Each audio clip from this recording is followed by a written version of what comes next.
২৪শে সেপ্টেম্বর ২০২৫ রোববার বিকেল ৫টায় হরিপুর কারবলা মিনি স্টেডিয়ামে অনুষ্ঠিত হয়েছে এই ঐতিহ্যবাহী পাতা খেলা। খেলার শুভ উদ্বোধন করেন ৫ নং হরিপুর ইউনিয়ন পরিষদের চেয়ারম্যান মোহাম্মদ রফিকুল ইসলাম। এ সময় সঙ্গে ছিলেন ইউনিয়ন পরিষদের সদস্য মুকসেদ আলী। প্রজন্ম থেকে প্রজন্মে চলে আসা এই খেলা পরিচালনা করেন মোহাম্মদ তরিকুল ইসলাম, রেজাউল করিম ও মোহাম্মদ শাহ আলম।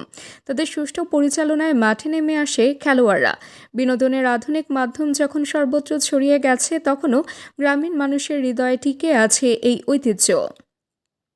খেলার প্রতিটি মুহূর্তে দেখা মেলে উত্তেজনা আর আনন্দের। মাঠে খেলোয়াড়দের কৌশল যেমন মাতিয়ে তোলে দর্শকদের, তেমনি হাসি আর উল্লাস ছড়িয়ে পড়ে পুরো স্টেডিয়ামে। আয়োজকদের মতে এ ধরনের খেলার মাধ্যমে শুধু বিনোদনই নয়, তরুণ প্রজন্মকে গ্রামীণ ঐতিহ্যের সঙ্গে পরিচয় করিয়ে দেওয়াই মূল উদ্দেশ্য।